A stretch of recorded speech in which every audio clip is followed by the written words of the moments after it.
So when it comes to being a forex trader, there are many types of indicators that you can use, and it's very important for you to understand how they work so that you can use it to profit as much as possible.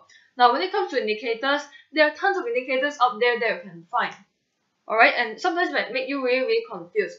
But to put it simply, there are only two main types of indicators that you need to take note of. It really classifies them all together into one group.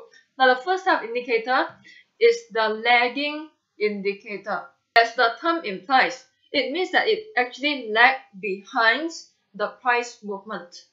So lagging indicators would move after the price has moved. Then a lot of people ask, then since it only gives us the signal after the price has already moved, wouldn't it be too late to use it to enter? So here's the thing, we don't use lagging indicator for entry or exit. Then what do we use it for? We use it to determine the overall big picture of the trend, to help us determine whether we are trading along with the trend or whether we are trading against the trend. Whether we are trading in a bullish market, in a bearish market, or a sideways market. So meaning that lagging indicators will only work well in a trending market. Whether it is trending upwards, trending downwards, it is the ideal situation to use them. Meaning that if you are a trend follower, then lagging indicators would help you a lot. Now some examples of lagging indicator include Bollinger Bands and then moving average. So an example of a Bollinger Band, if you see this white dotted line right here, this is called the Bollinger Band. You can see an upper level, a lower level, and a middle level. Okay, these three different lines have three different functions. I'm just going to talk about the top one and the bottom one. So you can see how the price interact with the Bollinger Bands. When the price hits the top of the Bollinger Band, it tends to bounce back down. And then hit the second time again, then it bounces back down. See it just like a ceiling, okay, for the price. Same thing when it hits at the bottom, sometimes it might go sideways, which is possible. And sometimes when it hits the bottom, it might bounce back up slightly. Same for here, hit the bottom, then bounce back up slightly. Now I don't rely on Bollinger Bands to trade because I only use it as an additional filter. I don't use it to enter. I probably use it for exit to prevent myself from trading reversals, but I wouldn't use it to enter. Okay. Then you see this black line over here. This one is called the moving average.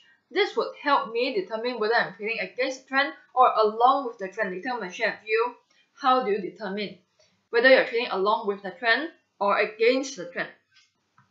Now the second type of indicator is called the leading indicator. Now this is the exciting part. Why do I say it's the exciting part? Because a lot of people like leading indicators. Why is that? As the name implies, it gives you the signal for entry or exit. Meaning that it gives you the signal to enter before the price even moves. So here's the thing. Do we just use leading indicators and totally avoid lagging indicators? We don't do that. The best way to trade is to combine both types of indicators together. And the other good thing about leading indicator is that it gives you more predictive qualities as compared to lagging indicators. So the example of leading indicator is relative strength index, which is a type of oscillator. Now what is the relative strength index? Now a lot of traders use this to determine whether you are trading in an overbought market or an oversold market. So what do I mean by that? When you're trading in an overbought market, you might want to make a sell. When you're trading in an oversold market, you might want to make a buy. Because just like any other bubbles, when people are buying, and then the price goes up and up and up, that market is totally overbought. So you want to get out of that market or make a sell before it crashes. Okay? Same thing with currency markets. When you see an overbought market, you either want to make a sell or you want to get out of your buy trade as quickly as possible before it crashes. So when it comes to using the RSI, how do you determine whether it's overbought or oversold? So you can see this portion right here where I've inserted the RSI.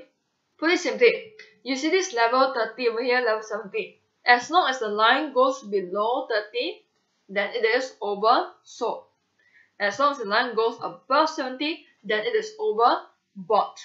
So you can see this portion where it's oversold. If you could have bought here, you could have taken this whole entire profit. But again, we don't rely only on RSI to determine whether we should buy or sell. Sometimes you can see an overbought market, but then the price still can continue to shoot all the way up instead of going bearish.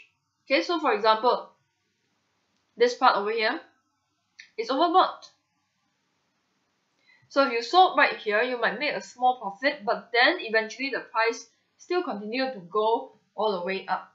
Meaning that you use RSI as an additional filter rather than just relying on RSI for your entry, because that's not going to work out in the long run for you. Okay? If it works out for you, then good. Just that personally for me, I don't just rely on this one indicator for me to enter, exit.